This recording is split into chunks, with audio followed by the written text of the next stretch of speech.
Okay, welcome back to another episode of these coding adventures. So, today we are going over the data command, and the data command has 4 options to it.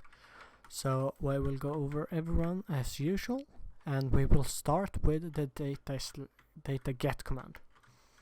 So, the data get command is basically a command where you can get all the data from all the NBT data from a block or an entity or in storage in this case. We're going over every one, of course. So, for example, if we want to get every single data from this chest and know all the NBT data that it has, we can do data get block and then put in the coordinates of this block. And then I can press enter, and then it will send out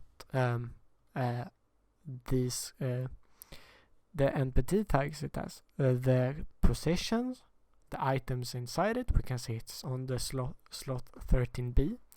The ID is Minecraft chest, and we have a count of 1B, and the ID of the block is Minecraft chest. So that's a nice thing you can do, basically.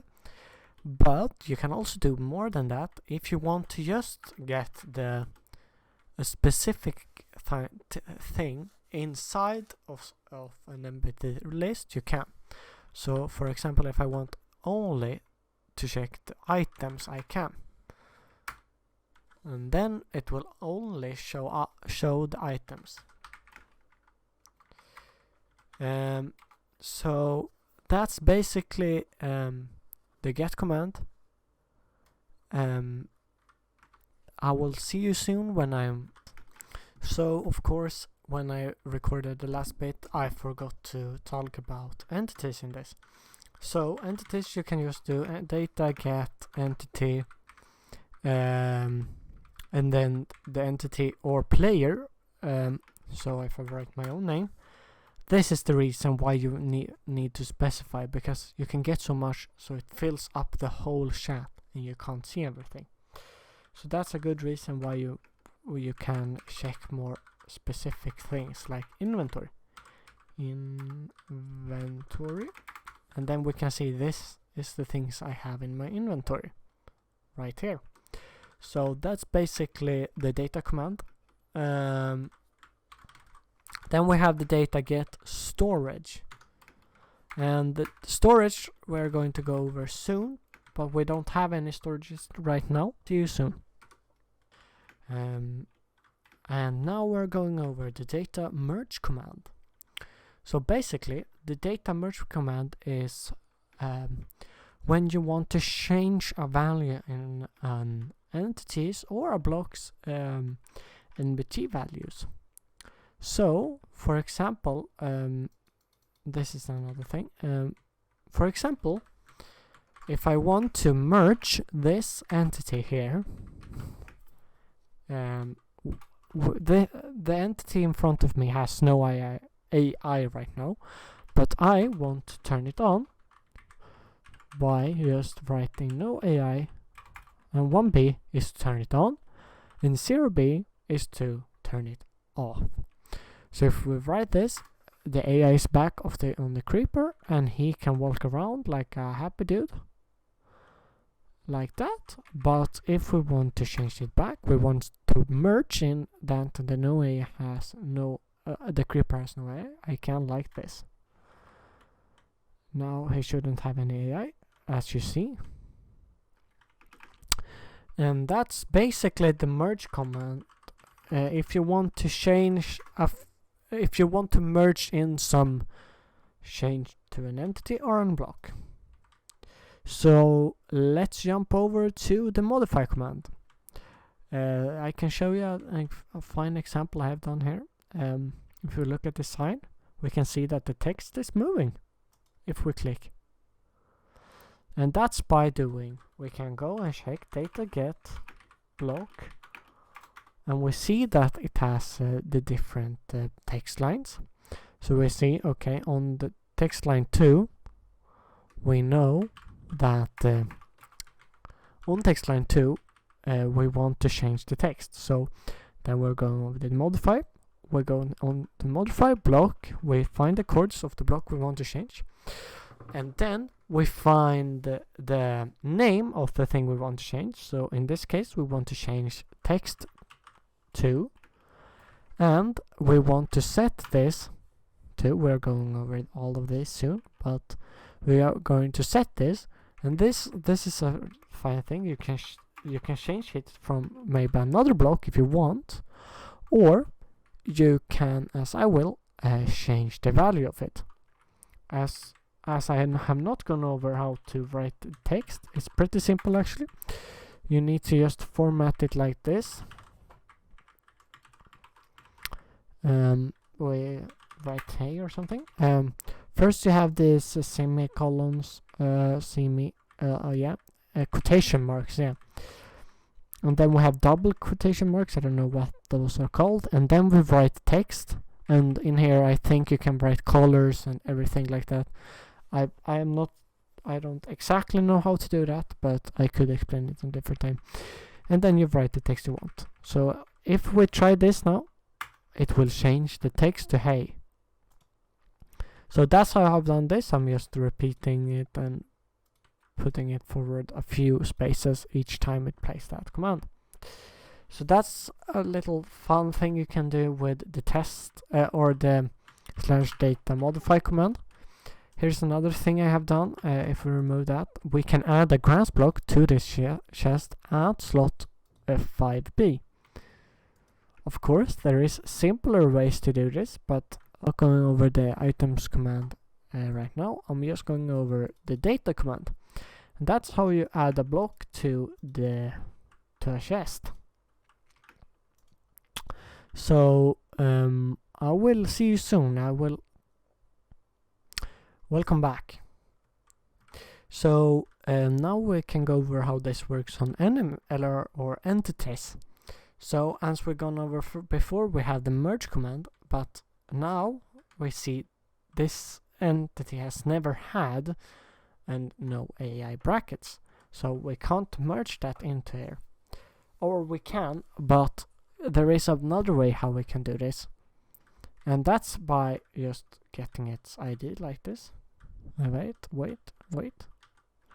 /data modify entity. Okay. Do it like that. And then we can write no AI and then set that to value 1B. And then we will get no AI. That's a better way to modify entities data. As we have seen also, if we maybe spawn in an zombie, we say okay, now I will explain this little another thing that is pretty good to know. So if we have maybe a zombie here that has a helmet on him, and this zombie has no helmet on him, we can share the data between the different NBT, between different entities and other things. So we will go over other things soon, but that wasn't the plan, I can promise you that. Give me a second, I will spawn in a new one there. So what we can do to get let this one have an helmet, we can do data modify this entity armor items, and then we can set that to from another entity, and this entity is this entity. So armor items. So I can explain this. First, we find the entity we want to change. Then we find that one's target path, and then we want to set that target path to this is, and that is from this entity here. Then this entity's path to his armor path.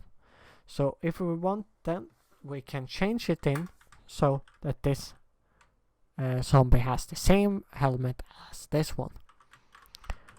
Pretty neat, but that's just the start of that command. So if we spawn in a new zombie here with, give me a second. So now I'm back. So if we see here, we have now a zombie with leather pants, and we only want this zombie to get the helmet. That's also pretty easy to do, because if we go now and now we have 2 new zombies, so we need to rewrite the command. See you soon. So welcome back. I have now this command exactly the same as before, but this time we only want to transfer the leggings over to, the helmet over to this person. So as we know, the armor items is a list, or more exactly an array. So how to use an array? Yeah, we can then find the position of the array we want to have, and that's the third one, because 0, 1, 2, 3, and then we want to set that to the same thing as this one.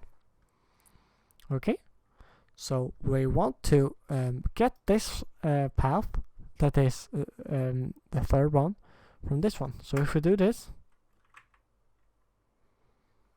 I have just written this wrong. So then we will only transform the helmet over to this guy. That's a way to make this work. I hope this was simple enough to understand, because now we're going over to more complicated stuff than that. So if we know here, we have the data remove command. That's pretty simple. We can do /data remove entity, and then we can remove the no AI path. Now he should be able to move. Yes, he can. See, he can now move because I removed the no AI path. So the remove command is pretty simple, but we haven't mentioned the thing I have jumped over in everything: the storage. So the storage is basically an NBT, a place where we can save the NBT values of different things in the world. So for example, if we want to save this chest in a storage, we can. And how we do that is basically by data modify a storage. We need to make a name, and that's just making the name, and no big words. We make a name, test maybe. Then we make a path. We can just make it chest. I can write, I promise you. And then we can set the chest from entity, or not entity, block, this block in front of me, and we maybe only want to save the items. We can items like that. And now I have saved in Minecraft test the chests items, as we see here. Under the chest tag, we have saved slot 13b ID Minecraft grass block and the count of it. So that's basically a thing. So now we have saved this chest in our storage. You can also save other things in the storage, but that's an example of what you can do. And then instead of, we can now remove that, and we want to transfer everything back to the chest from our storage. We can by just doing a data modify block, and then we can find items we want to change again, and set that from our storage test chest. And now the grass block is there. But, thanks for watching. I know I haven't uploaded in a while, but I hope you have liked this video. I have started editing. I am going to start editing these videos too, because I feel like I need to make the videos a higher quality when I have started making some videos a better quality. So see you in the next episode. We will probably go over data packs in the next episode. I think we have gotten so far that I think I'm pretty sure we can do that, but maybe not. I will check through the commands and I will see so we haven't missed anything big before we start with data packs, because that's a pretty big step. So see you, bye bye. Leave a like if you want.